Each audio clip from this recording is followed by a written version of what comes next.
Hey guys, tonight we slip quietly into the cool blue hour of Edo-Era Japan, where the sky is still deciding whether it wants to be night or morning, and the streets are so empty you can hear your own breath bouncing off the wooden storefronts. You stand at the edge of Nihonbashi, the official starting point of Japan's 5 great highways, and even though dawn hasn't fully arrived, postmen are already stretching their legs, adjusting their straw sandals, and giving you that subtle "you probably won't survive this" look. And honestly, fair. These men delivered letters on foot, across hundreds of miles, up mountains, through storms, and sometimes past people who wanted their mail more than they did. So, before you get comfortable, take a moment to like the video and subscribe, but only if you genuinely enjoy what I do here. And while you're settling in, let me know in the comments where you're listening from, and what time it is for you right now. Now dim the lights, maybe turn on a fan for that soft background hum, and let's ease into tonight's journey together. You feel the last of the night's chill clinging to the stones beneath your feet as the postmen assemble around you. Lanterns flicker weakly in the morning breeze, casting long, trembled shadows across the bridge. Edo hasn't fully awakened. Only a few fishmongers and rice steam vendors hum in the distance. It's that strange, peaceful moment before the world remembers it's supposed to be loud. A man wearing a short indigo happy coat steps forward, your first guide. His face is weathered, but not tired. It carries the ease of someone who's walked more miles than he cares to count. Slung across his back is a bamboo cylinder packed with tightly rolled letters, each one wrapped carefully in oiled paper to resist dew and rain. He taps the cylinder and nods at you, as if saying, "This is our world now. Try to keep up." The mainstream historical fact that floats into your mind is this. Edo-era couriers, called haikyaku, were among the fastest human messengers on the planet before the telegraph. Some could run over 50 kilometers in a day, and relay systems made communication shockingly fast across the entire archipelago. Your guide adjusts his sandals again, waraji woven from rice straw, and you realize these shoes aren't built to last. Haikyaku often carried extra pairs tied to their belts, switching them out when the soles shredded against stone or mud. It's like running a marathon in footwear that barely survives one neighborhood. He leads you forward, and you fall in step behind him. The air smells faintly of wet cedar and river mist. Somewhere, a rooster insists it's day already. You watch another courier roll his shoulders, swing his arms, and start warming up like he's preparing for a national sport instead of a 40-mile mail route. A quirky tidbit surfaces. Some haikyaku swore by a pre-run ritual of tapping their calves 3 times to wake the legs. Others whispered short poems or recited road names to anchor their minds before the long journey ahead. And because Edo-era Japan loved regulations, courier companies even debated whether such rituals were professional. Historians still argue whether these habits were spiritual techniques, muscle activation strategies, or just superstition with good PR. The sky brightens by one shade, then another. A soft peach glow spreads across the horizon. Your guide leads you to a small wooden stand where the day's mail is being sorted. A clerk, narrow-eyed, brisk, and thoroughly unimpressed by life checks, recipients' names, traffic conditions on the roads, and distances between towns. You see him divide the letters into bundles, urgent messages on one side, merchant accounts on another, personal letters wrapped in decorated paper off to the left. Occasionally he stamps one with a vermilion seal, marking it as high priority. Somewhere, a samurai is pacing angrily, waiting for that letter. Your guide collects his assigned packet, tucks it into his cylinder, and gives you a look that clearly means time to move. But before you go, he motions for you to look east toward the mountains. The roads stretch out like pale ribbons, waiting. Birds begin calling from the rafters. The city breathes deeply, and you step forward into the start of a journey that thousands of postmen once walked, run, endured, and passed on like a heartbeat across an entire nation. You follow the courier out of Edo's tight morning streets and into the first stretch of the great highway, wide, raked, smooth, and already alive with movement. Merchants push carts that squeak like they're complaining about the weight of the world. Samurai on horseback clip-clop past, with the haunted posture of men who've been awake since a questionable hour. And you, well, You're trudging behind a man who is about to walk farther in a single day than you have probably walked in the last month. No judgment. Edo-era postmen were built differently. Some of them clocked 50 to 60 kilometers a day on foot. On purpose. For fun? No. For work. Which might be worse. Your courier adjusts the letter satchel on his hip and nods toward the open road ahead. This is where his day truly begins. Beyond the capital. Beyond the noise. Beyond whatever excuses your modern legs are trying to come up with. Ahead of you stretches the Tokaido, the most famous road in all of Japan, though he will branch off onto minor routes soon enough. For now, he wants you to see the spine of the country, the path that once connected daimyo, merchants, monks, criminals, pilgrims, traveling actors, wandering poets, and the occasional confused tourist who probably regretted everything. A mainstream historical fact floats up. Edo, Japan maintained a massive network of official post stations, shakuba, placed every few miles along major highways. Each station had porters, horses, fresh sandals, food stalls, stable yards, and enough gossip to power 5 modern group chats. Your courier doesn't linger though. He moves through the station with the focused energy of someone who absolutely refuses to be late. Because in Edo, Japan, being late with mail wasn't a cute whoopsie. It could get you punished. Sometimes publicly, sometimes painfully. Suddenly, your anxiety about unread emails feels adorable. The city finally thins out behind you, replaced by wide farmland that smells faintly of rice, morning dew, and whatever the cow in the distance is thinking about. The courier walks steadily, rhythmically, like his feet are following a tune you can't hear. Every few minutes, he glances at the roadside ichirizuka, those iconic, perfectly round earthen mounds topped with trees, their distance markers, placed 1 rai apart, which is roughly 4 kilometers. Think of them as ancient Japanese mileposts, but prettier, and without the late-stage capitalism. You continue down the path, stepping over roots that poke up like they're trying to sabotage you personally. The courier doesn't slow, not even a little. His speed is slightly offended duck, while yours is tired toddler learning to walk. He pauses only to adjust his straw sandals, which look like the least comfortable footwear since those medieval shoes shaped like boats. A breeze slides through the pines. It carries the earthy scent of damp soil, warm thatch, and wood smoke drifting from farmhouses. You hear a distant dog barking, roosters yelling about absolutely nothing, and farmers calling to one another across fields. The road widens, then narrows, then widens again, its shape shifting like the breath of the land. Edo roads weren't perfectly straight. They bent around hills, rivers, village edges, and sometimes around the property lines of people who refused to move their fences, which is relatable. Just ahead, the courier slows as you reach your first sekisho, one of the many checkpoints lining the highways.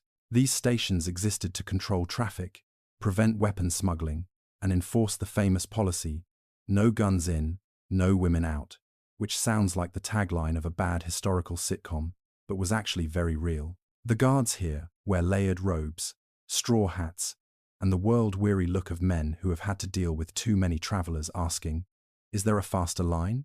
They inspect the courier's travel pass, glance at you briefly, judging your posture, probably, and then wave you both through. No questions about the letters.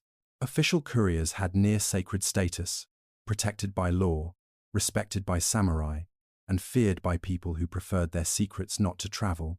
A fringe tidbit comes to mind. Some couriers were rumored to run barefoot on summer routes, to feel the soil more directly and move faster. Others supposedly traveled at night by listening for the sound of wind through cedar trees to stay oriented. Scholars still argue whether these stories are heroic truth or humble brag propaganda passed down through generations of extremely fit people. You continue walking, watching the landscape shift around you with the slow calm of early Edo life. Bamboo groves whisper in the wind. Farmers bow politely as you pass, holding sickles and smelling proudly of productivity. A line of pilgrims in white robes chants quietly while heading toward a mountain shrine. A traveling kabuki actor waves dramatically at absolutely no one, practicing for an audience that may or may not exist. The courier never stops observing the sky, the footing, the shadows, the position of the sun, the weight of his sandals, all part of his internal navigation system, a living map stored not on paper but in muscle memory. These men didn't just follow roads. They memorized every bend, slope, rise, bridge, and village dog with a tendency to bite strangers. You step onto a narrow wooden bridge. The water below flows clear and cold, carrying leaves, tiny eddies of foam, and the faint reflection of passing clouds. The courier pauses here for half a heartbeat, letting the cool air touch his face. He doesn't say it, but you can feel it. This route is his world, and he knows every scent, sound, and rhythm of it. You follow him onward, deeper into the countryside toward inns, mountains, storms, new letters, old secrets, and the endless, unwavering patience of men who delivered news one footstep at a time. You realize, very quickly, that walking behind an Edo-era courier is like trying to keep up with someone who has replaced half their organs with clockwork springs. By the time you reach the next bend in the road, the courier has already entered a kind of focused trance. Not dramatic, not mystical, but the calm concentration of someone who knows exactly what their legs are for. You try matching his stride. You fail, spectacularly, but he pretends not to notice, which is considerate. A small rest hut appears ahead, just a bamboo awning with a low bench, but the courier turns toward it and gives you a brief nod. This is where he wants to show you something. A group of other couriers sits quietly in the shade, drinking water from hishaku, those long-handled wooden ladles that always look like props from a serene tea ceremony, even when used by sweaty men who've been sprint walking since dawn. This is your first glimpse of something few outsiders ever saw: the inner world of the Haikyaku guilds, the messenger networks that held Edo Japan together like invisible threads. A mainstream historical fact slips into place. Haikyaku couriers trained under strict, guild-like systems, some sponsored by daimyo, others by merchants, and some operating independently along major highways. Each had rules, ranks, codes of conduct, and a reputation to maintain. Being reliable wasn't optional, it was sacred. One courier motions you closer, tapping his sandal against the dirt. He draws a series of quick lines with his fingertips, straight paths, branching paths, little circles marking relay points. You realize he's sketching a simplified version of the entire regional route map, from Edo all the way to Kyoto. But he doesn't write distances or place names. Instead, he marks landmarks: a crooked pine, a boulder shaped like a turtle, a bridge that always smells like wet cedar, a shrine where a fox statue guards the left side instead of the right. This is how couriers memorize the country, through sensory anchors, not paper maps. You nod like you understand. You absolutely do not. The courier notices and smirks. Another man demonstrates how apprentices were trained. He walks in a straight line, stops suddenly, and stands perfectly still. Then he closes his eyes. After a moment, he raises one foot and taps the ground lightly, as if feeling for the memory stored beneath it. The younger trainees mimic him, trying to listen to the soil. You watch, baffled but impressed. A fringe tidbit rises in your mind. Some Edo-written memoirs claim that elite couriers could identify towns by the vibration of the earth beneath their feet, sensing how crowded a place was by the faint tremors of people moving. Historians still argue whether this is exaggerated folklore or a poetic way of describing ridiculous overtraining. Either way, watching these men, you're not sure it's impossible. Your courier moves to the far side of the hut and shows you another training trick. He picks up a weighted sandbag, small but dense, and hangs it from his belt. He starts walking in tight circles while adjusting the bag's position until his balance stays perfect. You try it when he hands it to you. You nearly fall directly into a shrub. The couriers pretend not to laugh. Supportive kings. All of them. They move on to breath training next. One man inhales deeply through his nose, lowers his shoulders, and exhales in a slow, controlled stream while walking.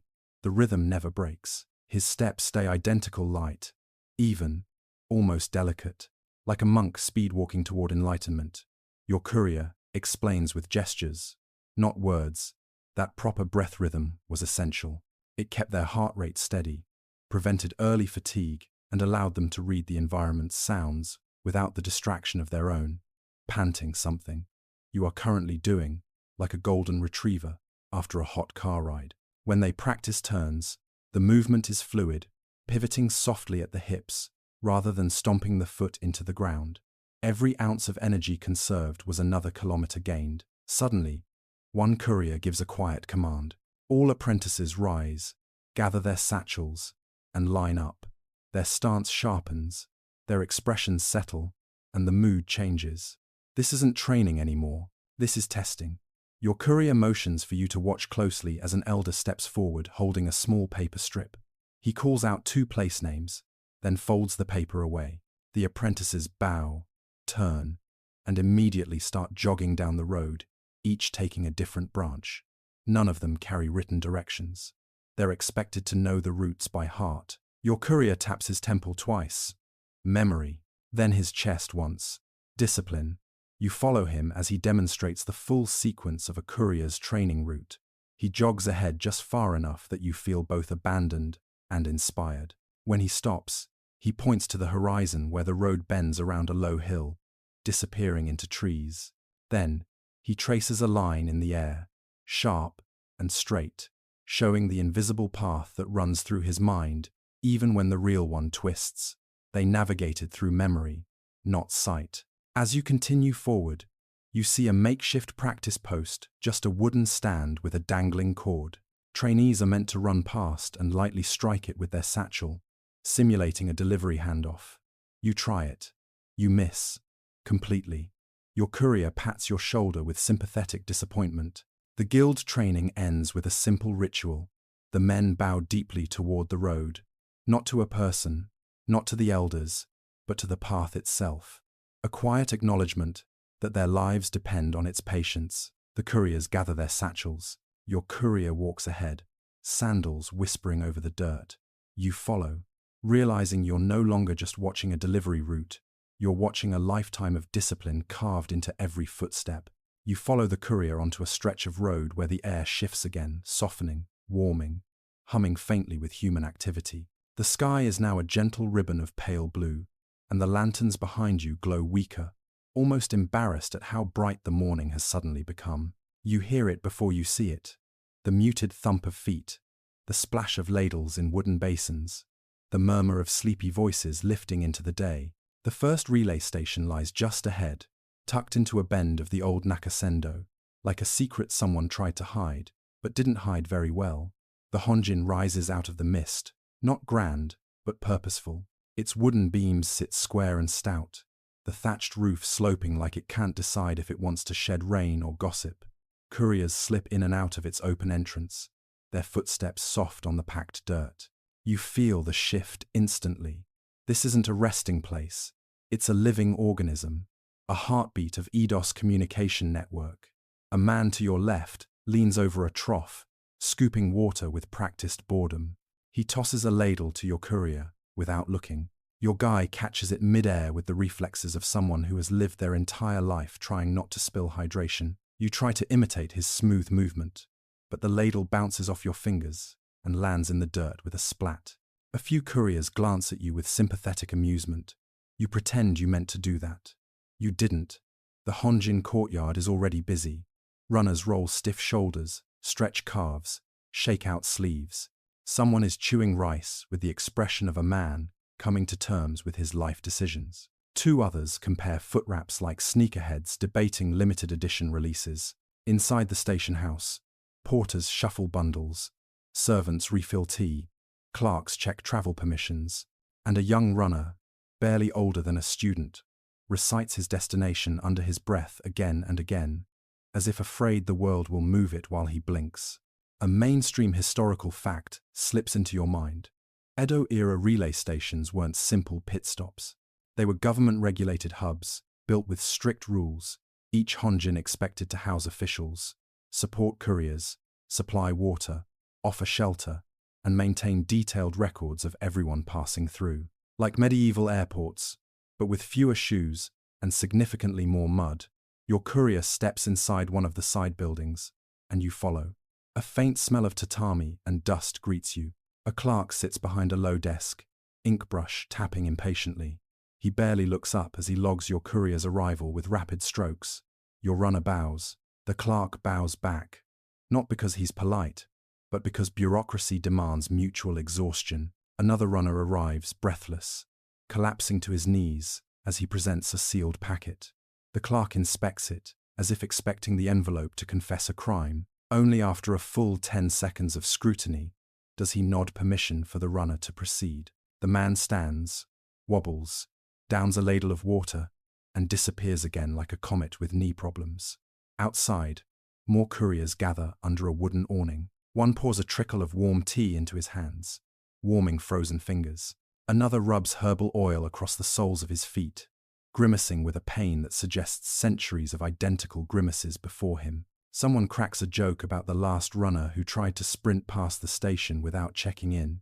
Apparently, he made it 10 steps before slipping on a puddle and falling directly into the horse trough. The horses were not emotionally supportive about it. A quirky tidbit drifts into your mind. Some relay stations kept unofficial lucky bells. Couriers who rang the bell before a difficult leg swore they ran faster.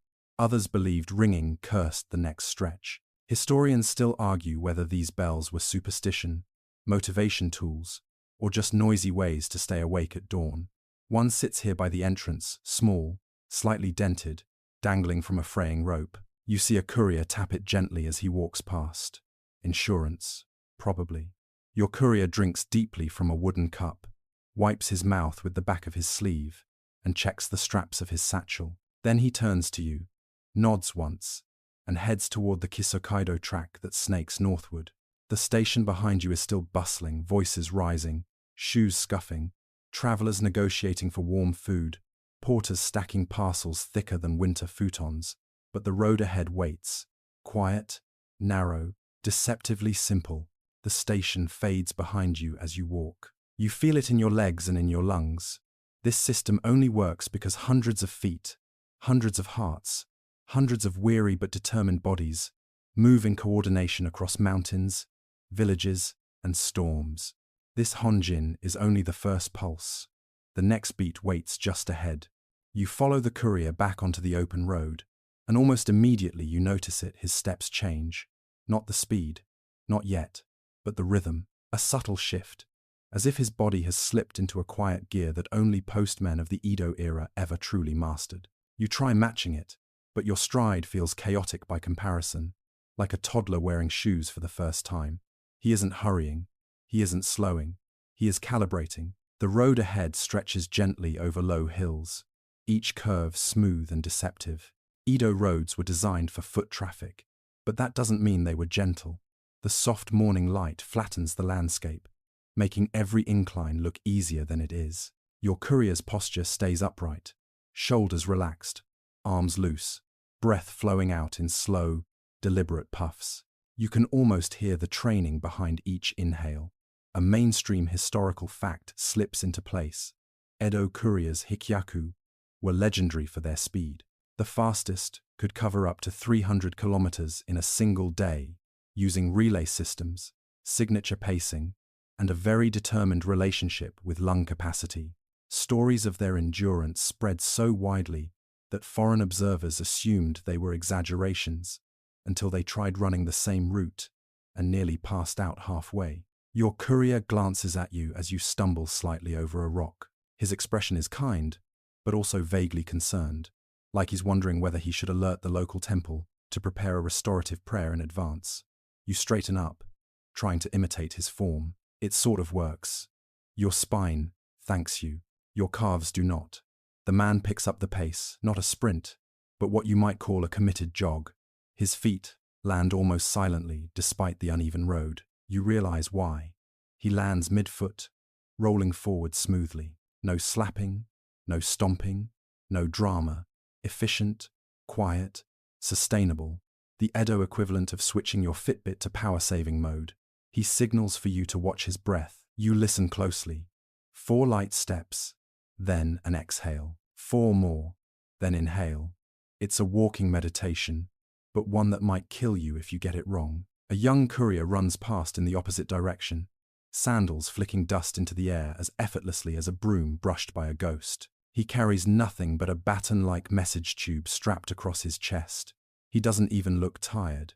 His face is calm, focused, almost bored.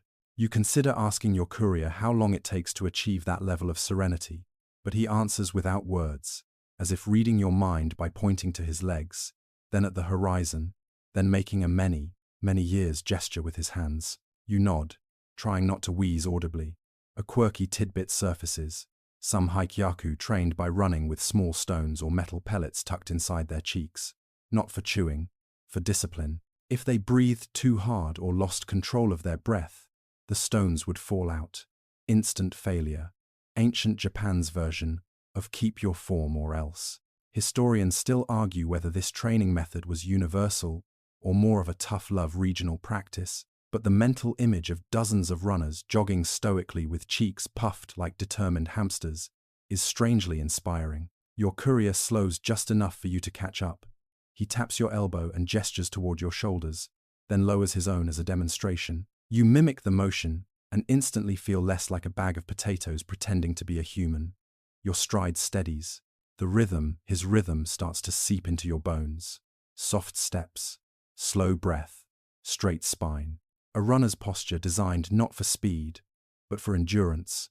As you navigate a gentle hill, he lifts one foot slightly higher than usual, showing you a trick, the mountain step.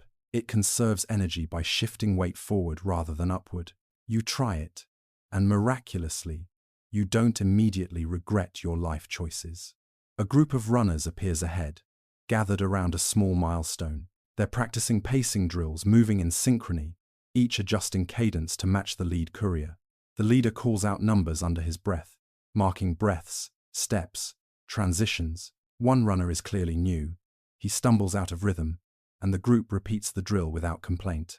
You watch them with admiration. Training here is quiet, communal, almost monk-like. No shouting coaches, no whistles, just repetition, rhythm, and the steady thump of sandal on dirt. Your courier joins them briefly, just long enough to exchange a few murmured updates, a shared drink of water, and a quick posture check. They nod to each other, with the understated solidarity of people who willingly run 40 kilometers before lunch. Then he returns to you, ready to move on. As the road opens into a wide valley, he demonstrates one last technique, the wind body. He tilts forward slightly, arms tucked closer to his sides, letting the breeze pull him into a faster pace without increasing effort. You follow. The sensation is strange, like leaning into a soft, invisible hand guiding you forward. For a moment, you feel the rhythm, you feel the glide, you feel the ancient breath pattern humming through your muscles. You won't master it today, you won't master it this year, but you understand it. Walking beside these couriers isn't just traveling, it's borrowing their centuries of endurance. The road begins to slope gently upward as you and the courier reach a fork bordered by two weathered wooden markers. They look simple, just tall posts with faint carvings, but the courier treats them with the same seriousness most people reserve for ancient relics or tax forms. He runs his fingers along the grain, tracing symbols so worn they look like shadows of themselves. You lean closer, squinting. The lines are small, shallow, and completely unreadable to you. They could say mountain ahead, or angry raccoon zone, or turn left for better snacks. You have no idea, but the courier nods with certainty. A mainstream historical fact settles into place. Edo-era roads were lined with milestones, direction markers, and coded engravings that couriers learned to interpret with incredible precision. Some marked distances. Some marked jurisdiction changes. Some warned of steep climbs or poor footing, and some were so subtle, just a few tiny notches, that only trained couriers could read them at full running speed. Your courier taps the right-hand post, then points down the path it marks. You follow him instinctively. The post didn't just say right turn. It said something else. Maybe something like right path for speed, left path for regret. You'll never know. The path winds through low pines, their scent soft and resinous in the morning air. The courier adjusts his pace again, not faster, not slower, but aligned. That's the only word that fits. The ground changes texture, shifting from flattened dirt to small gravel, and his stride changes with it. You try the same and nearly roll an ankle. He catches your arm before you fall and gives you a look that says, kindly but firmly, don't improvise. A few minutes later, you reach a squat stone marker, half buried near the edge of the trail. It's shaped like a turtle shell, smooth on top, engraved with faint kanji that the courier reads effortlessly. He taps the stone twice and then straightens up with a satisfied nod. You stare at it. To you, it looks like a very polite rock. A quirky tidbit rises in your mind. Some Edo travelers believed that turtle-shaped markers brought good luck on steep climbs, while others swore they were just placed by particularly whimsical stonecutters. Historians still argue whether these shapes held standardized meaning, or whether each region simply decorated markers with whatever local artisans liked carving. Judging by this one's mild, turtle-ish charm, either explanation could be true. You continue walking, and the courier shows you more subtle clues. He gestures at a cluster of bamboo, tied with white string. Nothing dramatic, just a small arrangement near the side of the path. That, his raised eyebrow implies, means the road ahead was repaired recently. You try to absorb that. Bamboo bundle equals road maintenance. How anyone remembered all these signals without a massive cheat sheet is beyond you.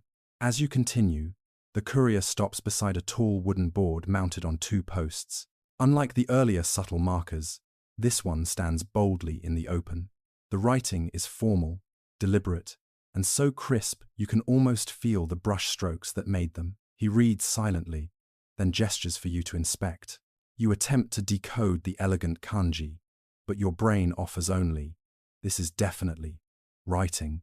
He smiles softly and taps the board again, indicating that it lists distances to the next villages and the locations of Sakisho, the government checkpoints. It's both a guidepost and a warning. Edo, Japan took travel permissions very seriously. The sign might as well say, proceed with confidence or paperwork. You continue onward, and as you walk, he points at the edges of the road itself. Here, the dirt is packed more tightly, a clue that many travelers passed recently. There, the grass bends inward, hinting that a side trail might lead to a rest hut. Further on, the stones shift subtly, showing where carts have worn grooves into the earth. The couriers see all of this instantly. To you, it's just scenery. As you crest a small ridge, the courier pauses beside a moss-covered milestone marker. It bears a carved number, faint, but visible. It marks 1 ri, roughly 4 kilometers. He runs a thumb over the grooves with a reverence that surprises you, as if the stone is an old friend carrying stories of countless feet and countless journeys. You touch it too. The stone is cold, but somehow alive, heavy, with memory. He points ahead at a fallen tree whose trunk lies across the forest floor.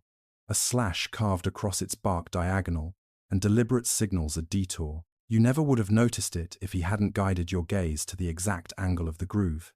Then he makes a small circling gesture with his hand, telling you to look around slowly. When you do, you notice things you didn't before.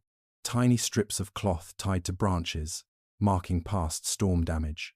Stacks of pebbles placed neatly near a bend, a message from monk travelers, and a faint carved arrow on a rock half buried in mud. The entire landscape is a quiet conversation carved in symbols, some official, some improvised, all essential. By now, you're starting to understand that Edo roads weren't just routes. They were coded information networks, speaking to couriers who knew how to listen.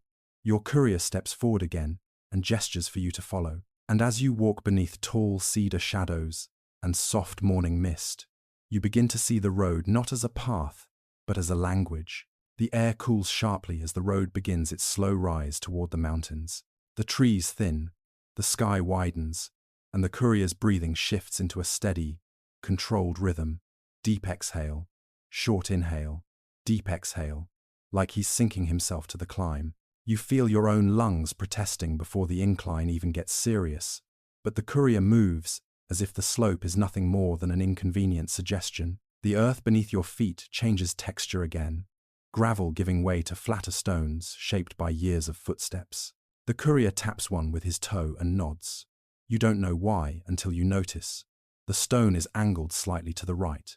That angle isn't random. It's a drainage path, subtle, intentional, placed there by Edo road crews. who maintained the Kaido routes year after year. A mainstream historical fact comes to mind. Edo Japan invested enormous effort in maintaining mountain passes, clearing debris, placing stone steps, and marking dangerous areas to ensure couriers and daimyo messengers could keep moving even under harsh conditions.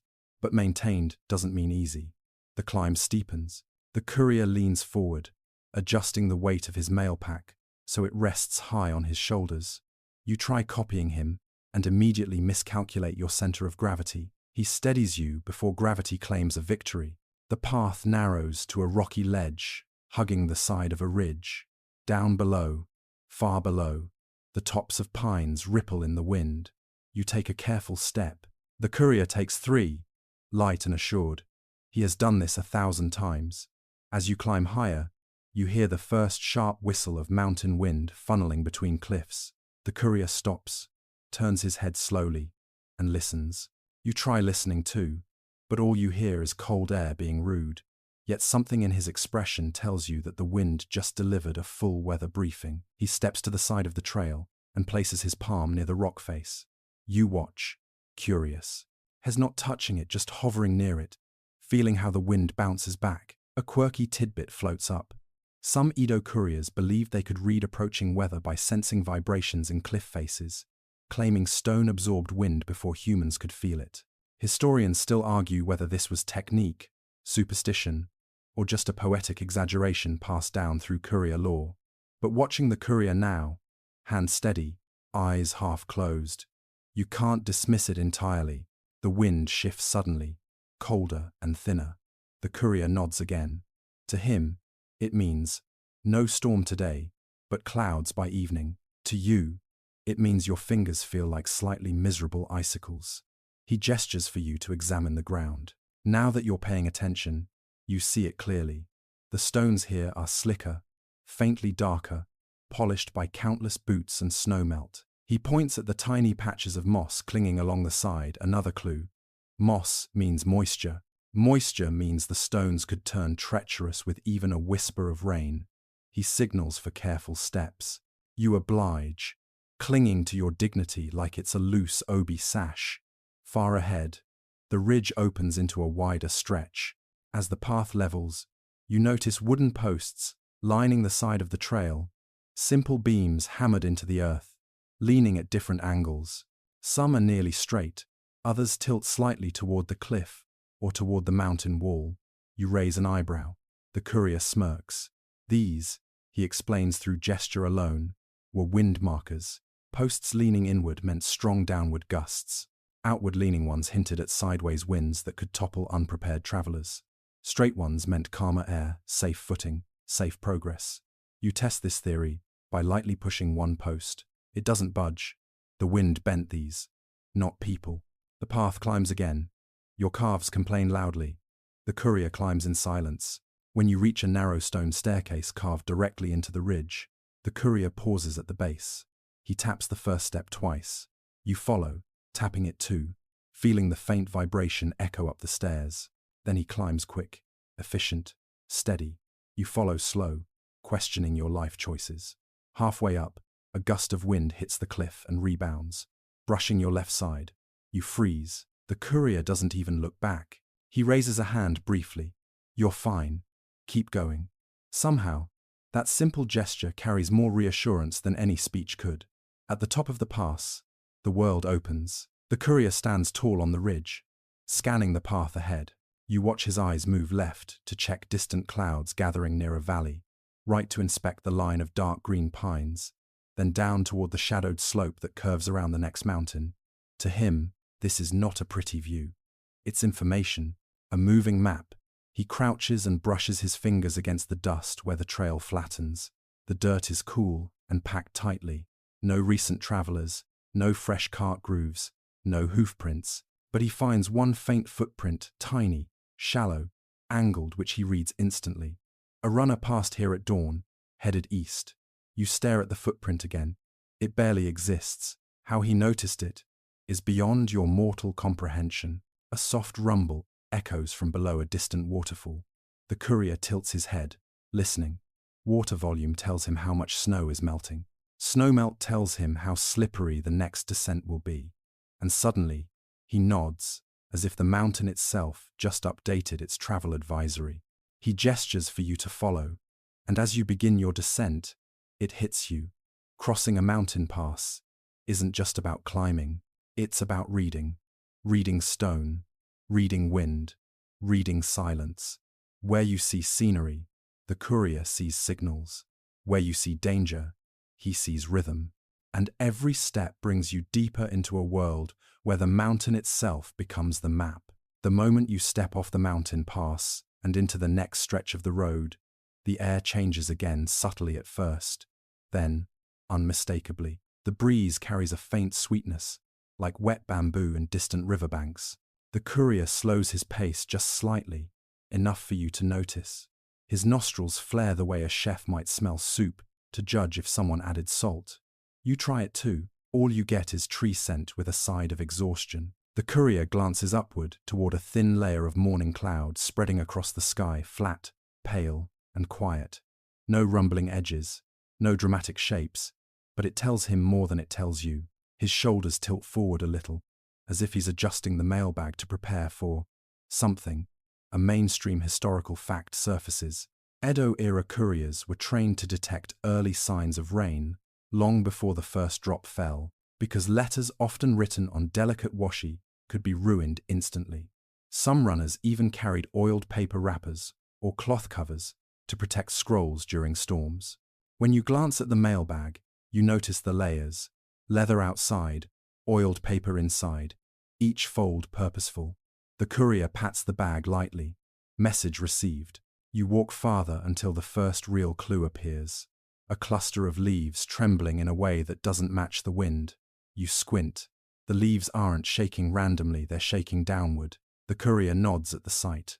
Moisture-heavy wind, the kind that falls rather than sweeps. Rain is coming. He steps off the main road and heads toward a wayside shelter. A tiny wooden hut with an open front, just big enough for travelers to rest under during sudden rain showers. You duck inside with him, grateful for the momentary pause. The wind grows cooler. Then the courier does something surprising. He kneels and presses his palm against the dirt floor of the shelter. You watch, puzzled. Dirt is dirt, right? Apparently not. Hes feeling the moisture content, how quickly the ground absorbs coolness, how the wind changes the upper layer. It's subtle, but you can tell Hes performing a practiced ritual, the kind of move that would impress absolutely no one in a modern party, but out here, it's survival. A quirky tidbit flickers. Some Edo couriers believed that if the ground felt thirsty, rain would be light and brief. If it felt full, rain would last hours. This wasn't scientific, but it wasn't nonsense either. Soil does change just before weather turns. Historians still argue whether couriers' methods were observational skill or folklore turned into habit. Watching him now, either explanation feels correct. The courier lifts his hand and wipes a bit of grit between his fingers. He stands. That alone tells you, rain first, not snow. You resume walking. The clouds darken slightly, pulling grey-blue veils across the sky. A single drop taps your wrist, cold and sharp. The courier catches his drop on purpose, letting it splash onto the back of his hand. He studies the splatter. You swear he's reading it like tea leaves. Then the rain comes, not as a downpour, but a quiet drizzle. The courier slips a protective cloth over the mailbag and tightens its straps. You do the same, even though you're not carrying mail. It just feels respectful. Despite the rain, he doesn't rush. Couriers rarely ran in wet conditions. Slippery stones could lead to a fall, and a fall could ruin the letters worse than losing your footing. Walking is slower, but safer. The road darkens under the rain. The pine needles along the side release a faint resin smell. The world becomes hushed, except for the soft percussion of droplets tapping your shoulders. When the drizzle shifts into heavier rain, you notice the courier tilt his head slightly, listening not to the sky, but to the sound of the drops hitting the ground. The deeper the sound, the larger the droplets. Larger droplets mean heavier clouds. Hes gauging intensity without ever looking up. Another shift. This time, the temperature drops faster than the rain thickens. Your fingers stiffen. Snow. Not yet, but soon. The courier senses it too. Snow changes how you move slower uphill. more careful on packed dirt, more aware of branches above that might drop unexpected clumps of ice onto your neck. He takes a deep breath and lengthens his stride, trying to put a few extra miles behind him before the flurries begin. You follow, trying not to focus on the ominous cold sliding down your spine. It doesn't take long. A fine dusting of white begins drifting down, not the bold flakes children catch on their tongues, but the thin, hesitant particles that fall before real snowfall arrives. The courier pauses beneath the branch of a towering cedar. Snow gathers differently on different surfaces. Flat snow means calm wind. Tilted snow means a crosswind. Fast snow means a storm coming. The flakes fall straight. You both exhale in relief. Still, the courier pulls out a thin wrap of oilcloth, ties it around the bag, then secures it under his kimono sleeve. Snow wetting the sleeves could seep inside the bag if not positioned correctly. The man's movements are precise, each fold tucked, each knot purposeful. His breath fogs the air. Further down the road, the path curves around another ridge, and suddenly the wind shifts sharp, forceful, pushing from the east. The snow begins flying sideways. A storm warning. Not a blizzard, something else. The courier's jaw tightens. He glances at you. Then he places his hand near his ear. You listen. The wind is no longer steady. It pulses, quick, short bursts like a heartbeat gone anxious. You've heard this sound before. In documentaries you barely paid attention to. Typhoon precursors. Far, far off.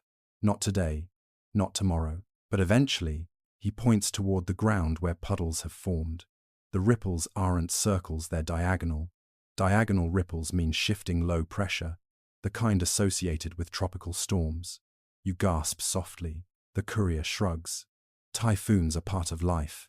He adjusts the angle of his sandals, gripping the path more firmly. You mimic him, though you look about as prepared as a wet cat.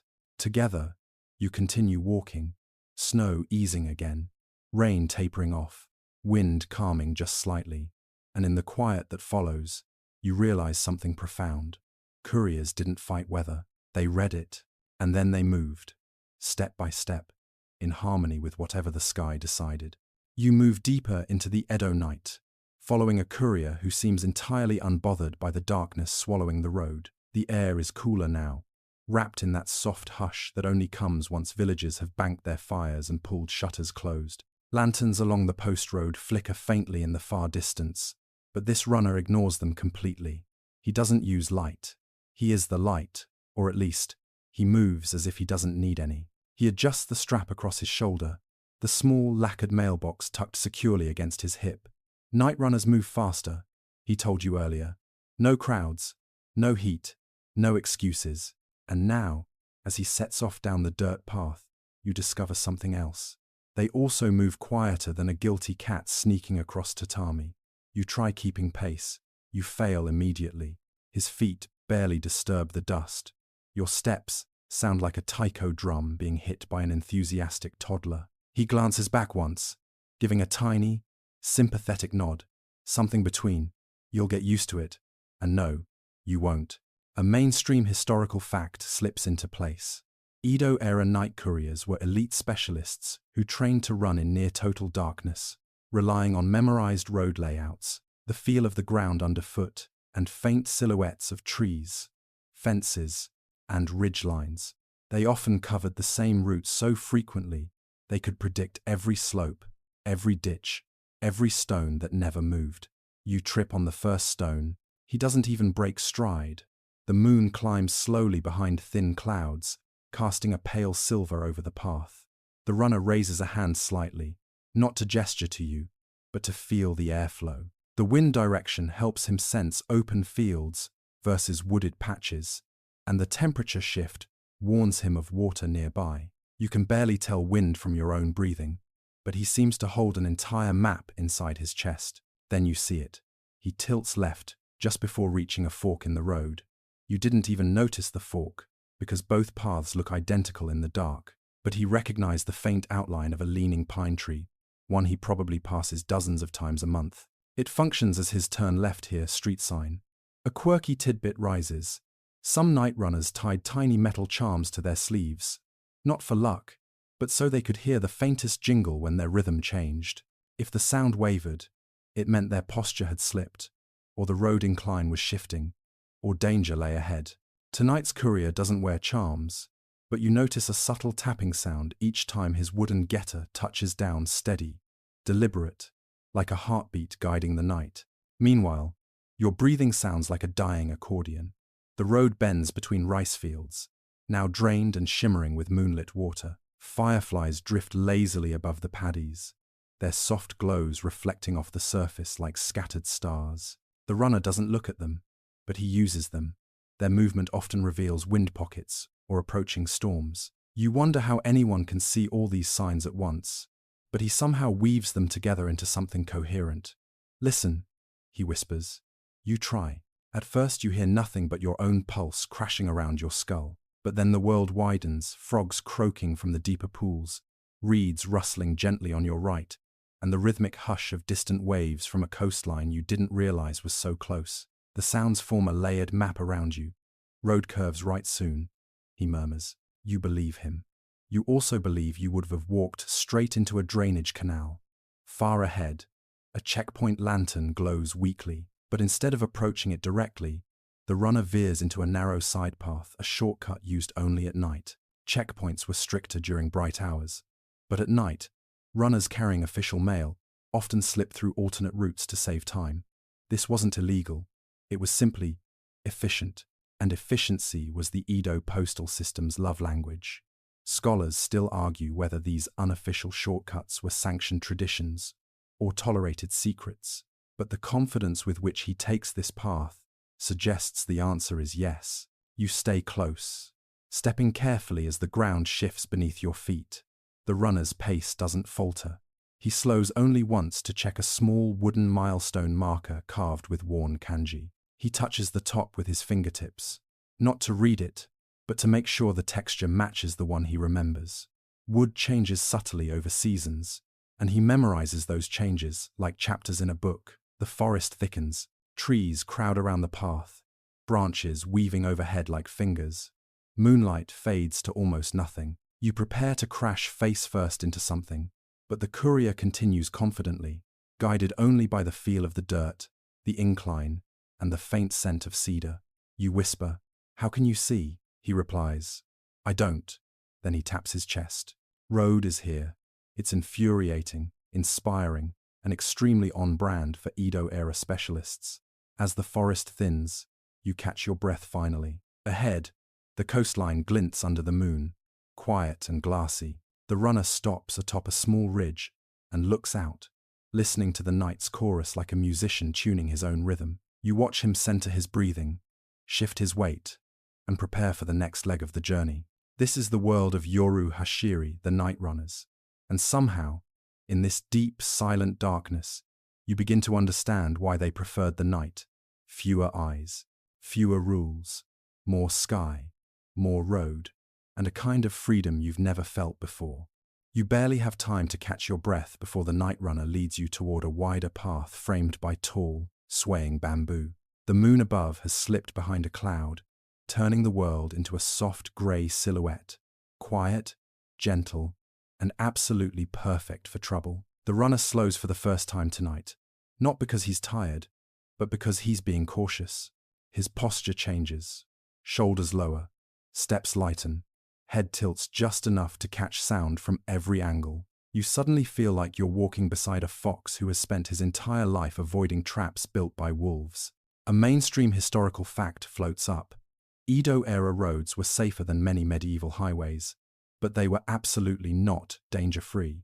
Bandits existed, rogue samurai existed, and suspicious checkpoint guards. They existed in industrial quantities. Letters often carried political secrets, business deals, or family disputes, so couriers moved through a world where almost everyone wanted to know what was in their mailbag. You glance at the runner's small wooden message box.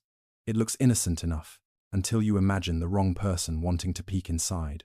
The two of you keep moving until the bamboo thins, giving way to a flat, open stretch of road. The silence is unnervingly perfect.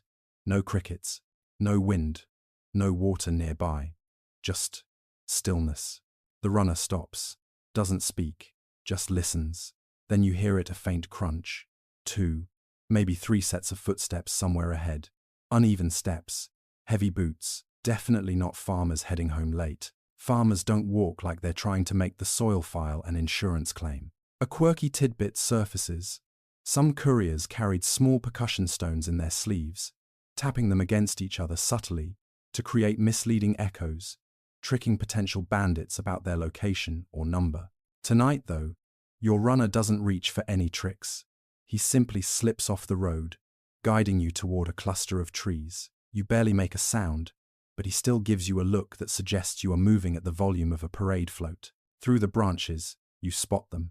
3 men loitering beside the road, their stances too casual, their clothes too clean for farmers, too sloppy for samurai, and they're standing in a place where the moonlight hits the road like a spotlight, perfect for stopping travelers. The runner studies them for 3 slow breaths, not fearful, calculating. Then, as smoothly as turning a page, he pivots downhill into a narrow animal track.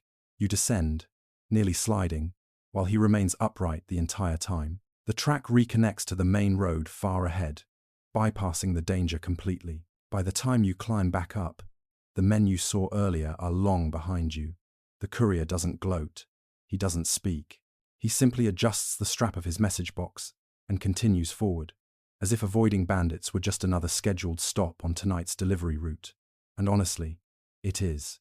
Edo couriers learn dozens of alternate paths, including secret side trails known only to local villagers, charcoal burners, and the occasional deer. Some runners even memorized which houses offered safe refuge, which had vicious dogs, and which belonged to retired samurai with unpredictable moods. The road was a living map, one that changed with time, gossip, and the occasional drunk brawler. As the sky lightens slightly, you see a small wooden gatehouse rising, where the road narrows between 2 hills, a sekisho, an official checkpoint. These were designed to control traffic, prevent illegal weapons, and, sometimes, make travelers' lives mildly miserable. The runner slows, wipes dust from his sandals, and fixes his posture. You get the sense that appearances matter here, and they do. Checkpoint guards in the Edo period had the suspicious energy of security officers who have been given just a bit too much authority. They were trained to watch faces, read lies, and when bored find excuses to be difficult. The courier steps forward with practiced calm. You follow, trying to look harmless. Instead, you look like someone suspiciously trying to look harmless. A guard steps out. His armor isn't heavy, just lacquered plates meant for intimidation rather than battle. His hand rests on his short sword, which is drawn just enough to make a metallic whisper. Name, domain, purpose. The courier bows deeply, introduces himself with formal precision, and states he carries official messages. The guard narrows his eyes, as if that answer is both expected and disappointing. Proof? He demands. The runner presents a small wooden emblem from his pouch, proof of courier status recognized along certain routes. You lean closer, fascinated. The guard leans closer too, but not fascinated, more like a cat deciding if the mouse is worth eating. Then comes the moment you weren't expecting. The guard subtly rubs his thumb against his fingers in the universal gesture for tip me or suffer paperwork. The runner glances up with polite calm, reaches into a secondary pouch, and produces a small bundle of low-grade coins, wrapped neatly in cloth. He hands it over with both palms, formal as a tea ceremony. The guard accepts it without shame. Bribes softened as gifts, or travel lubrications were not uncommon. Historians still argue whether these exchanges were corruption or simply a tolerated part of Edo travel culture. But tonight, it's efficient. The guard's posture relaxes. He steps aside, and the runner proceeds without delay. You whisper, "Does every checkpoint do that?" "Some," he murmurs. "Cheaper than trouble. Honestly, fair." Once you're past the gate, dawn begins smudging the sky with faded peach tones. Birds start to call again, and the road feels less hostile, more alive. You pass 2 early travelers, one merchant carrying a bamboo case of brushes, and one farmer with a bundle of daikon. They bow politely to the courier, stepping aside. Mail carriers had an almost sacred neutrality, People rarely interfered with their passage, but neutrality didn't shield them from everything. A sudden shout echoes from behind two checkpoint guards jogging after you. You freeze, imagining the worst, but the runner remains calm. The guards wave frantically and point to a small cloth pouch on the ground. The courier's spare rice ball ration must have fallen. He bows, accepts it, and exchanges a grateful smile. The runner's voice is soft. Not all trouble is danger. Sometimes, it is kindness that surprises. You nod, realizing how many different worlds intersect on this road. Power, suspicion, generosity, greed. And the courier must navigate all of them without letting the letters he carries fall into the wrong hands. As you continue, the road widens again, soft under your feet, warmed by the first rays of morning. You breathe in the new light. You feel the tension ease, and you understand that delivering a letter in Edo, Japan, meant carrying not just paper but trust. By the time the checkpoint fades behind you, the sky has settled into a warm, washed-out morning gold, the kind that makes the world look peaceful, even when it absolutely is not. The courier beside you wipes a bead of sweat from his brow, not because he's winded, but because he's preparing. The rhythm of the journey shifts. His pace becomes measured, almost ceremonial. His breathing slows. His hands smooth the edges of his message box as though taming its energy. Ahead, the road curves toward a broad hillside, dotted with tall cypress trees, their shadows stretching across the path like long, dark ink strokes. At the crest rises a sprawling compound, not quite a castle, definitely not a village home. This is a samurai estate, complete with a watchtower, lacquered gate, and outer walls that look polite at first glance, and deeply unwelcoming at second. You swallow. The courier quietly mutters, "Mind your bowing angle." Not ominous at all. A mainstream historical fact flickers forward. Samurai households received regular deliveries from official couriers, including legal notices, clan messages, merchant correspondence, and government orders. But getting a letter into a samurai estate required navigating etiquette so precise, it might as well have been a psychological obstacle course. Bow too shallow, and you show disrespect. Bow too deep, and you appear suspicious. Speak too soon, and you risk offense. Speak too slowly, and the guard might assume you're hiding something. Fun. As you step closer to the estate gate, two armored guards emerge, wearing expressions that could curdle fresh tofu. One raises a shaved eyebrow. The other rests his hand near the hilt of his sword, in a very you there, peasant-shaped creature kind of way. The courier stops exactly 3 paces from the gate, no more, no less. He bows low, holds still for one calm heartbeat, then announces his purpose with absolute clarity. The guards don't answer immediately. They study him the way a cat studies a bug, deciding which leg to eat first. You follow the courier's lead, bowing from the waist. You aim for an angle between respectful traveler and humble bamboo shoot.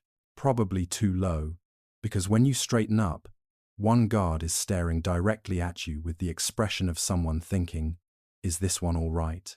The courier suppresses a sigh. One guard steps forward. "Sender?" The courier states the name. "Clan," he answers.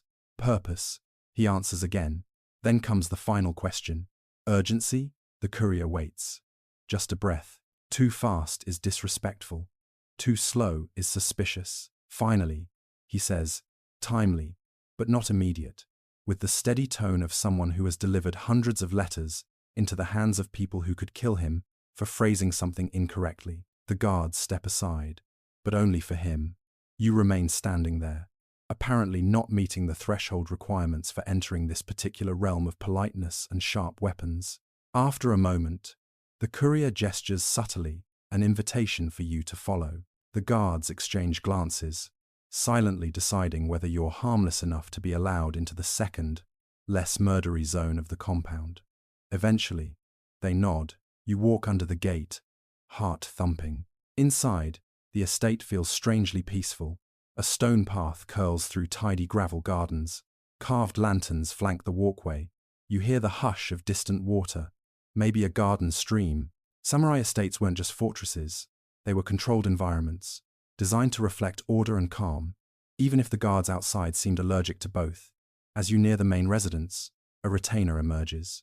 His robe is impeccably folded, his posture perfect.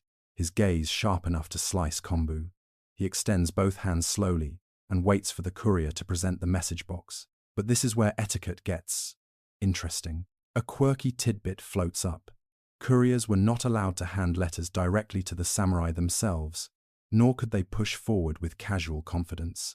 The exchange involved a formal presentation, sometimes on a small tray, sometimes in a two-handed gesture resembling a miniature tea ceremony. The ritual reinforced hierarchy, respect, and the idea that information itself carried dignity. The courier kneels, places the message box onto a lacquered tray the retainer has produced, and bows again.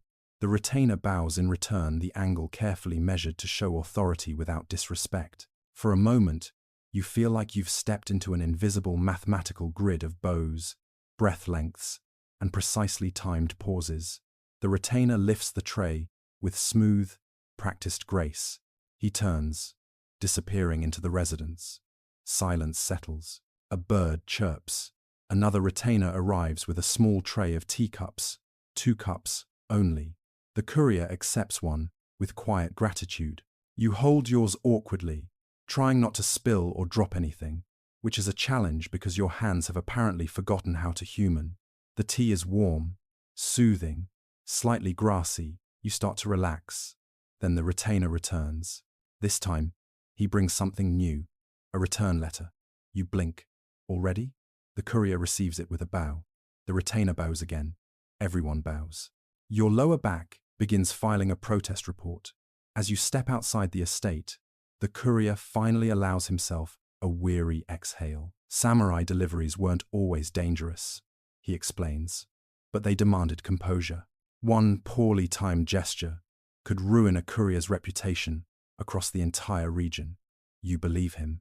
Your shoulders are still stiff from bowing anxiety, but just as you're about to leave the gate area, a new figure approaches a samurai in traveling attire, swords at his waist. His expression is unreadable. He asks the courier a quiet question about another delivery arriving later that day. The courier answers calmly, bowing again. The samurai nods once and continues on his way without hostility. The courier waits until the samurai is fully passed before whispering, "Not all samurai are dangerous, but some want to be." You nod knowingly, even though you are absolutely not knowledgeable. As you descend the road from the estate, sunlight glints on the rooftops. Villagers bow respectfully as you pass not to you, but to the courier, whose profession carries surprising prestige in rural regions. They trust him. He carries their news, their hopes, their contracts, their apologies. His steps stitch the whole region together. A breeze rises behind you, carrying the faint scent of cedar and warm stone. The courier shifts the strap on his shoulder and prepares for the next stretch of road. Letters delivered. Etiquette survived. Back, still mostly functional. You continue walking as the morning unfolds in soft gold, one step closer to understanding the world where messages traveled farther than most people ever would. By the time you rejoin the main road, the air has warmed just enough to soften the shadows under your feet. The courier beside you adjusts the strap across his shoulder, feeling the weight of the remaining letters shift slightly. Each packet a small responsibility, a promise waiting to be delivered. The samurai estate fades behind you like a strict teacher you've narrowly escaped, and ahead lies a different world entirely. Temples, merchants, and all the gossip-hungry people in between. The rhythm of travel changes again. Less rigid, more lively, more people-y. Up ahead, a cluster of wooden stalls marks the entrance to a market town. Bright cloth banners sway gently in the breeze, painted with symbols of vegetables, salt, fish, and tools. Merchants call out prices, customers argue about said prices, and children weave between legs with unlicensed joy. The soft clanging of metalwork mixes with the thump of barrels and the sing-song chanting of sellers pushing their morning deals. The courier inhales deeply. "That's the smell of trouble," he mutters. You sniff. It smells like grilled mackerel, fresh radish, and too many unwashed humans for this early hour.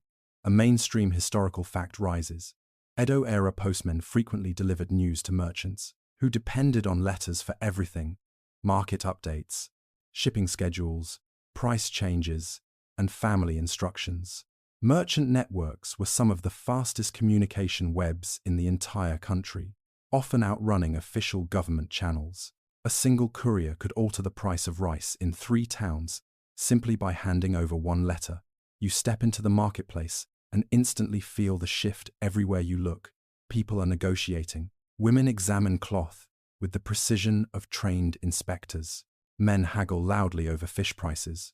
2 traders shout about who owes whom for a shipment of dried bonito. You watch one man pretend not to hear his wife call his name from across the street. Bold, the courier navigates the chaos like a river flowing around stones. He stops at a stall where a merchant is slamming a wooden abacus so aggressively it's performing percussive protest. Without ceremony, the courier presents a sealed letter.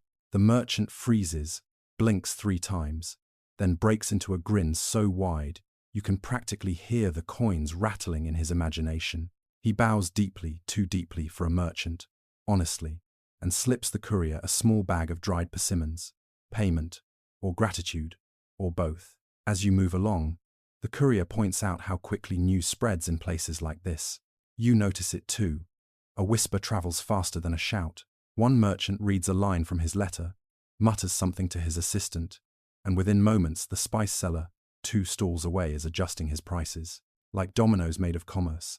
Then something curious happens. A shopkeeper darts out of a stall, holding a tiny scroll. She thrusts it toward the courier. "If you pass through Shinano, please deliver this," she says. He sighs. "Destination?" She waves vaguely toward the mountains. Not helpful. He finally extracts enough detail to accept the scroll. You can tell this happens often. Merchants sending messages that must outrun rumors, deliveries, or debt collectors. You continue moving until the marketplace thins and the high-pitched chatter fades behind you. The road ahead leads into a grove of tall cedar trees. Their trunks rise straight as spears, their canopies whispering overhead. The sound changes to market noise, replaced by birdsong and the soft crunch of leaves beneath your feet. A stone path branches off toward a temple perched on a low hillside. Lanterns line the route, unlit in the daylight, but still exuding an air of quiet ceremony. The courier nods for you to follow. Temples were often hubs of communication, partially because monks served as trusted handlers of information. People sent letters to temples, asking for prayers, blessings, mediation, or simply advice. The temple comes into view, a wide wooden structure with sweeping rooflines, and a garden meticulously raked into a pattern of parallel waves. A bell hangs silently in the courtyard. A monk sweeping the walkway pauses, looks up, and smiles in the calmest possible way, as if he's been rehearsing serenity since birth. The courier bows. The monk returns it with perfect form. You bow too, hoping not to accidentally invent a new religion with your posture. Inside the small reception area, a young monk retrieves a small wooden tray. On it sits a stack of temple-bound letters, requests for blessings, confessions, wrapped in poetry, petitions to ancestors, even updates from traveling family members. The courier sets today's letters beside them. Some are marked with vermilion ink, indicating requests for urgent prayer ceremonies. The monk thanks him and offers a small bowl of tea. You sip it. It tastes like warm silence. Then comes your quirky tidbit of the day. Some temples kept prayer archives, collections of letters people wrote but never sent, believing that writing their worries and placing them in sacred space would spiritually deliver the message. Scholars still debate whether these unsent letters were considered real correspondence or ritual objects. You notice a small shelf containing folded papers, tied with thin strings, silent voices preserved in stillness. As you head back outside, another monk jogs quietly after the courier. He bows and hands over a return letter. This one bears a distinct seal shaped like a lotus. "Please deliver to the potter in Kiso," he says. The courier nods, adding it to his growing bundle. You continue down the cedar-lined path until the noise of the market returns faintly on the wind. A group of women walking with baskets greets the courier warmly. He's clearly recognizable. In villages, postmen were the bringers of news, joy, sorrow, and sometimes even weather updates. One woman asks if he's heard anything from her brother in Edo. The courier answers gently, "Not yet, but likely soon." The woman bows deeply. gratitude softening her features. As the road widens again, you find yourself reflecting on the strange interconnectedness you've witnessed. Samurai orders, merchant strategies, temple prayers, family concerns, all traveling on the same tired feet, carried by a man who treats each message not as paper, but as responsibility. One step after another, his route continues, from quiet temples to loud markets, from incense to fish guts, from whispered hopes to shouted prices. He walks through every layer of society with equal calm. And now, so do you. The day is still long, the letters still many, and the world ahead still ready to be stitched together by footsteps and ink. By the time you rejoin the main road, the air has warmed just enough to soften the shadows under your feet. The courier beside you adjusts the strap across his shoulder, feeling the weight of the remaining letters shift slightly, each packet a small responsibility, a promise waiting to be delivered.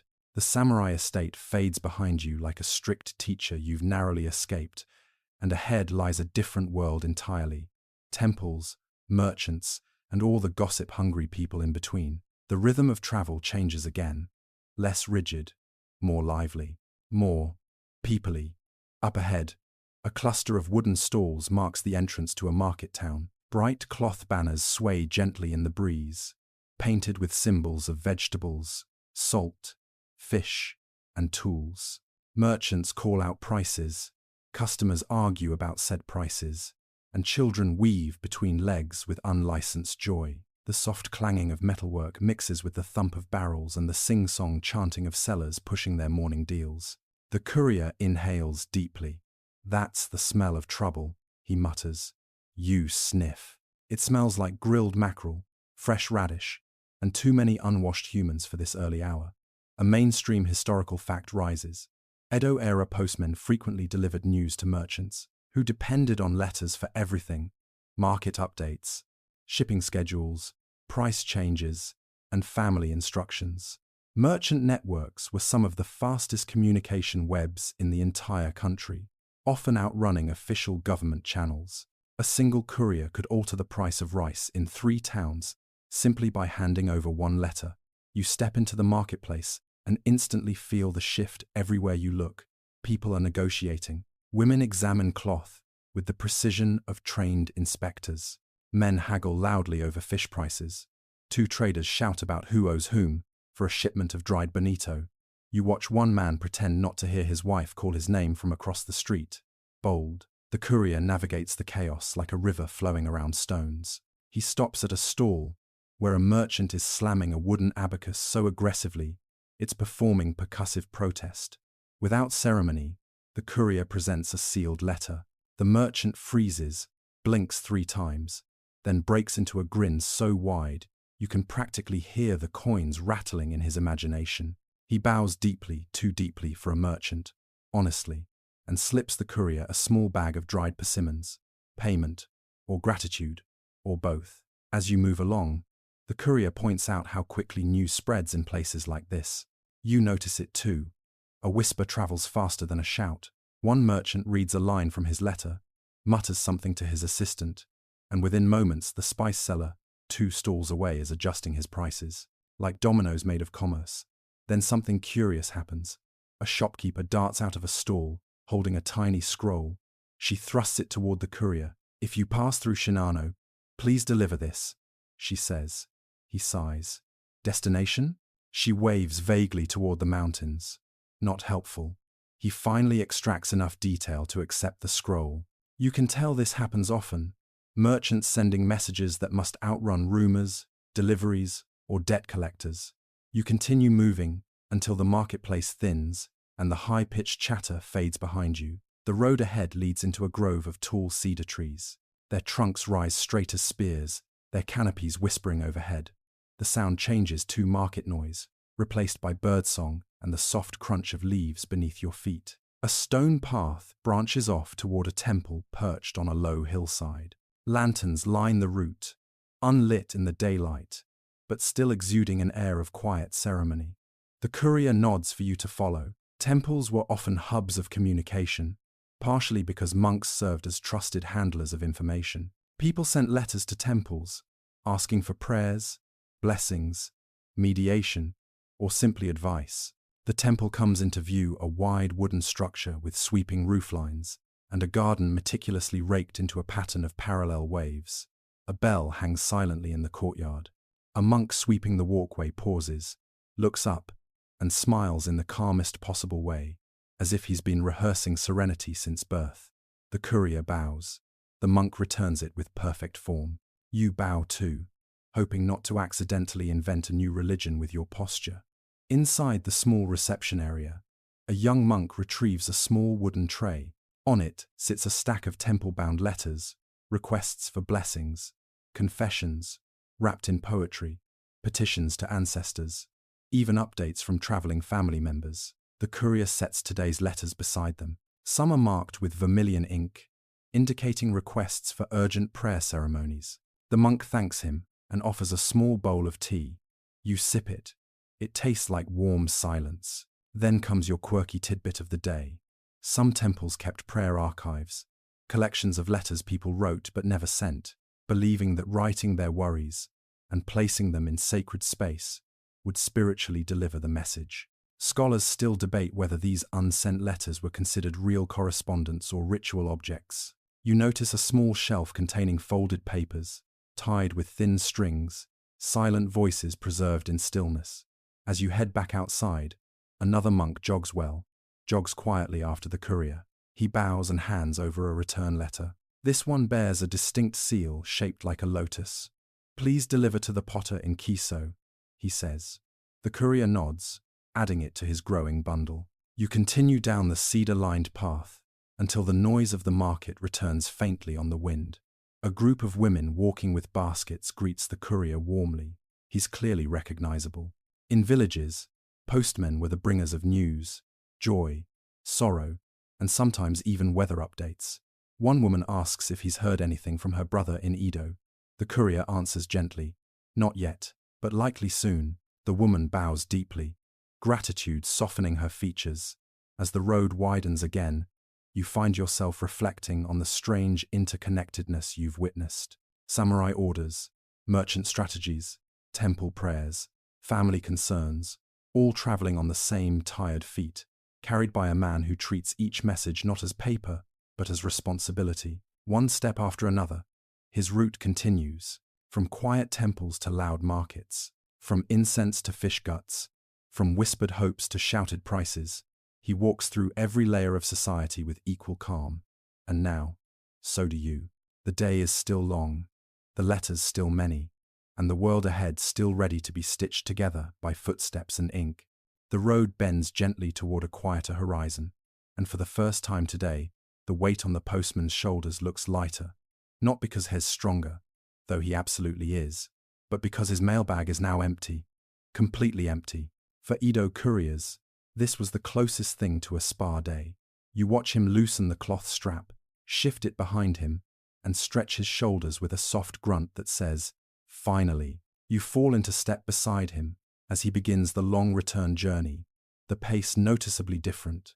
Earlier, every stride carried the thrum of purpose, the precision of a man racing against time. Now he walks like someone strolling to visit a friend he's only moderately fond of.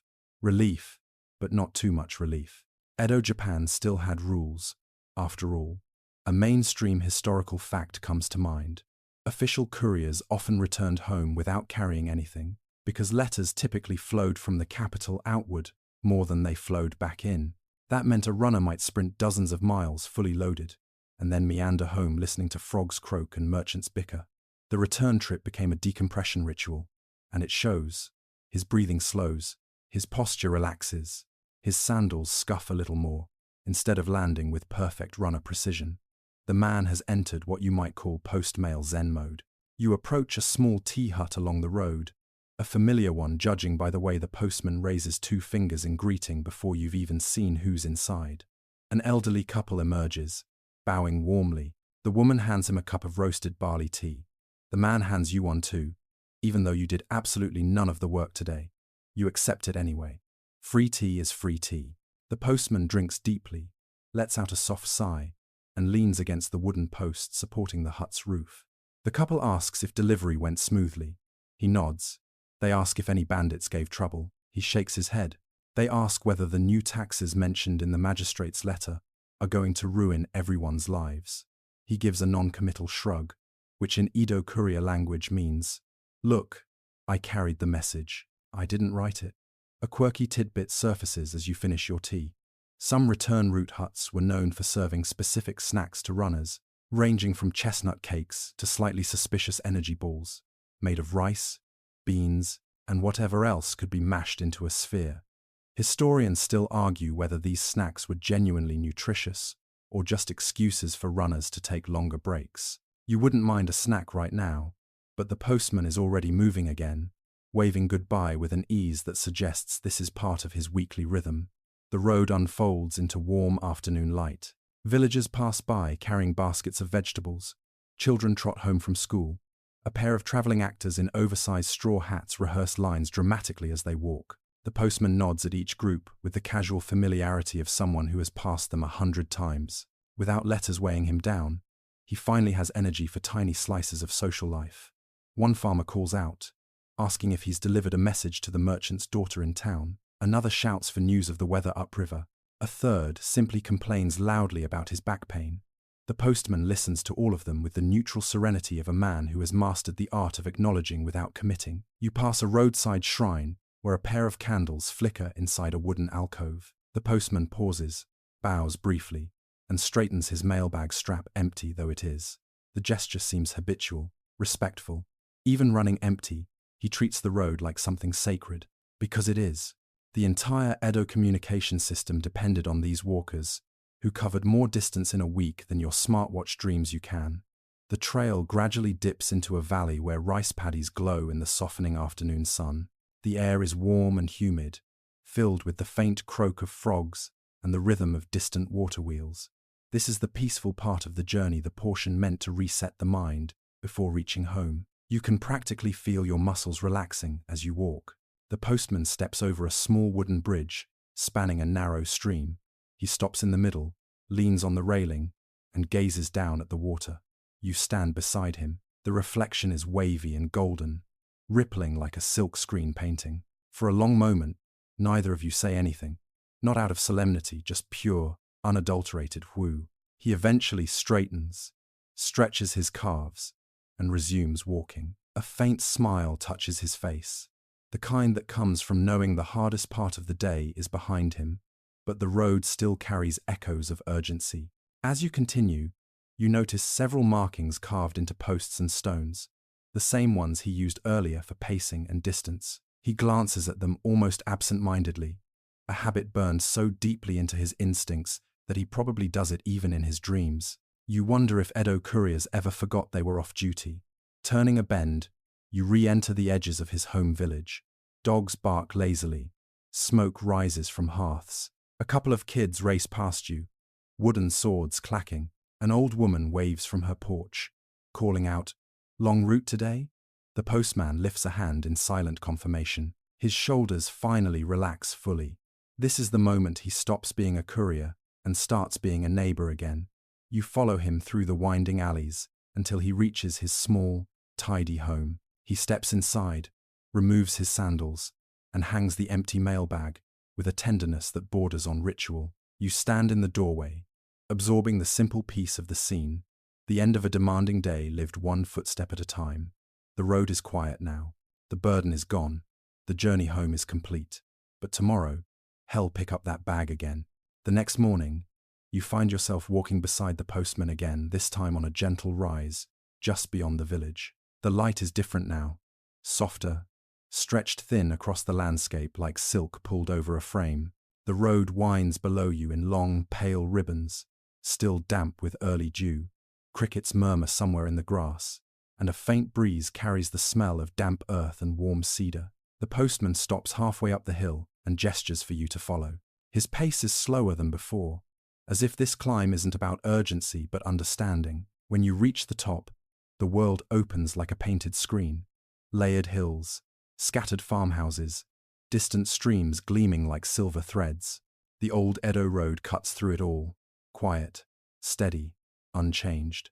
He stands with his hands behind his back, gazing out over the route he's walked hundreds, maybe thousands of times. There's no hurry now. No scrolls strapped tightly under his sash. No weight on his shoulder. Just history stretching out beneath his feet. A mainstream historical fact surfaces gently. The Edo courier system Haikyaku created one of the most reliable foot-based communication networks in pre-modern Asia. Messages could travel astonishing distances with surprising speed, carried by men who trained their bodies and memories to act as living postal engines. The postman beside you embodies that legacy. Not flashy, not heroic in a dramatic, charging into battle way. More like heroic in the walked 40 miles, and didn't complain once way. A quieter kind of skill, a quieter kind of endurance. He points down the valley to a fork in the road, one path leading toward Edo, the other toward mountains that look like folded paper. His finger traces both routes in the air, emphasizing how they connect villages, checkpoints, markets, temples, and faraway estates. Each path is a thread, and couriers wove those threads into something bigger, a national textile of shared information. You imagine the letters that traveled these routes: petitions, warnings, marriage proposals, merchant deals, lost apologies, desperate requests for help, and occasional gossip, disguised as urgent news. All carried by foot, all carried by breath and muscle and sheer will. The postman kneels and sifts a handful of dusty gravel through his fingers. The gesture is small, but it feels symbolic, as if he's reminding you that history lives in things this simple: roads, footsteps, dust, sweat, repetition. A quirky tidbit floats into your mind. Some couriers were rumored to recite entire routes as chants or poems while running, using rhythm to maintain pace and distance. No Fitbit, no GPS, just verbal mileage markers whispered under their breath. Historians still argue whether these chants were practical tools, or just ways for runners to keep themselves entertained during brutally long hours. Considering how long these journeys were, you wouldn't blame them for singing anything, including questionable road ballads. The postman rises again and walks a few steps ahead, stopping beside a tall stone marker carved with weathered characters. He rests his hand on it, with a familiarity that borders on affection. This marker has been here far longer than he has. One of countless milestones guiding couriers through forests, plains, and mountain passes. You touch the stone too. It's cool beneath your palm, rough at the edges, smoothed in the middle by centuries of hands brushing against it. You can almost feel the ghost of footsteps that once paused here, the faint echo of sandals thumping, scrolls shifting, breaths steadying. The postman turns to you and nods slowly, meaningfully. It's the kind of nod elders give when they're not explaining something outright, but trusting you'll understand anyway. Maybe what he's saying is, these paths shaped us, and we shaped the paths. Walk them with respect. The wind rises gently, brushing across the hillside. Birds glide below you in lazy arcs. Somewhere far off, a wooden bell chimes from a temple, the sound floating like a thin ribbon of gold.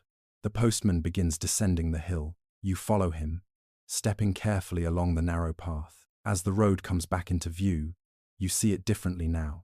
Not just as a route, but as a living memory, preserved not in paper or stone, but in the footsteps of men who walked because the message had to reach someone, somewhere. That's the legacy movement as communication. Feet as messengers, bodies as bridges, human endurance as infrastructure. You reach the bottom of the hill. The postman adjusts his empty mailbag one more time, then heads toward the village, ready for the next message, the next journey, the next stretch of road that needs walking. You watch him go, realizing that even though the world has changed, speed has changed, technology has changed, the quiet determination of people like him still threads through how societies stay connected. Letters fade, roads shift, empires rise and fall, but footsteps endure. You sit there for a moment at the edge of the dusk-lit hill, letting the last traces of the journey settle inside you like warm tea cooling in a quiet room. The long roads of Edo have drifted behind your mind. Now the runners' steady footsteps, the soft thud of their wooden clogs, the whisper of their breaths pacing through rain, mist, and moonlight. Everything feels slower here, softer, as if the entire world is finally exhaling after holding itself upright all day. Your shoulders ease without you telling them to. Your breathing lengthens without effort. The rhythm becomes gentle, like footsteps fading down a distant path. Below, a lantern flickers in a roadside home, its glow trembling the way memories do when they're almost ready to rest. You imagine one last courier passing along that road, carrying nothing now, just the calm knowledge that the message has been delivered, that the day's work is finished. His pace is unhurried. His silhouette blends with the settling dark, and soon even that silhouette disappears, swallowed by the comfort of the coming night. The air cools a little, not sharply, just enough to make it feel like a blanket settling around you. Your thoughts start drifting in the same direction the couriers once traveled, steady and unforced, guided by a sense of quiet purpose. And as the sky deepens into a soft wash of indigo, you feel something loosen in your chest, a small release, like untying a knot you didn't realize you had been carrying. Tonight, you don't have to run. You don't have to race. You don't have to deliver anything to anyone. You can just rest. Let the road fade. Let your mind quiet. Let sleep find you gently, step by step, like a courier arriving at last.